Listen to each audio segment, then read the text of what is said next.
మానవ వికాస దశలు. Elizabeth Hurlock తన పరిశోధనా సారాన్ని డెవలప్మెంటల్ సైకాలజీ అనే గ్రంథంలో పొందుపరిచారు. డెవలప్మెంటల్ సైకాలజీ అనే గ్రంథాన్ని రాసినటువంటి వారు ఎవరంటే ఎలిజబెత్ హర్లాక్. మానవ వికాస వర్గీకరణ: జనన పూర్వ దశ, ఫలదీకరణం నుంచి పుట్టుక వరకు, నవజాత శిశువు పుట్టుక నుంచి 2వ వారము చివరి వరకు, శైశవ దశ 2వ వారం చివరి నుంచి 2 సంవత్సరాల చివరి వరకు, పూర్వ బాల్య దశ 2 నుండి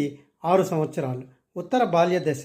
6 నుంచి 10 లేదా 12 సంవత్సరాలు, యవ్వన ఆరంభ దశ 10 లేదా 12 సంవత్సరాల నుంచి 13 లేదా 14 సంవత్సరాల వరకు, కౌమార దశ 13 లేదా 14 సంవత్సరాల నుంచి 18 సంవత్సరాల వరకు, పూర్వ వయోజన దశ 18 సంవత్సరాల నుంచి 40 సంవత్సరాల వరకు, మధ్య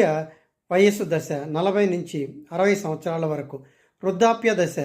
60 నుంచి మరణం